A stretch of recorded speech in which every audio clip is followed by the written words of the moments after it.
நாகப்பட்டினத்தில் தமிழக வெற்றிக் கழகம் கட்சித் தலைவர் விஜய் பிரசாரம் செய்தார். அப்போது அவர் பேசுகையில், மக்களை சந்திப்பதற்கு, சொந்தங்களை சந்திப்பதற்கு எத்தனை கட்டுப்பாடுகள்.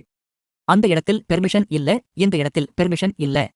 அதற்கான காரணங்களை நீங்கள் கேட்டீர்கள் என்றால் அனைத்தும் சொத்தையாக இருக்கும்.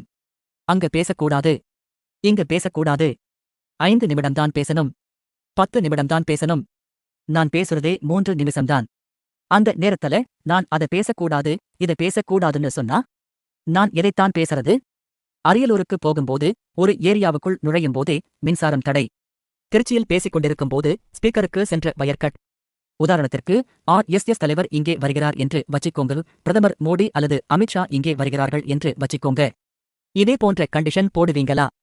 இந்த மாதிரி பவர் கட் பண்ணுவீங்களா? இந்த மாதிரி வயர் கட் பண்ணுவீங்களா? கட் பண்ணிதான் பாருங்களேன். முடியாதுல. பேஸ்மெண்ட் அதிரும்ல. நீங்க தான் மறைமுக உறவுக்காரர்கள் ஆயிற்றே. பேருந்துக்குள் இருக்க வேண்டும், வெளியில் வரக்கூடாது, கையை அசைக்காதே, மக்களை பார்த்து சிரிக்காதே என காமெடியாக நிபந்தனை விதிக்கிறார்கள். நேரடியாகவே கேட்கிறேன்.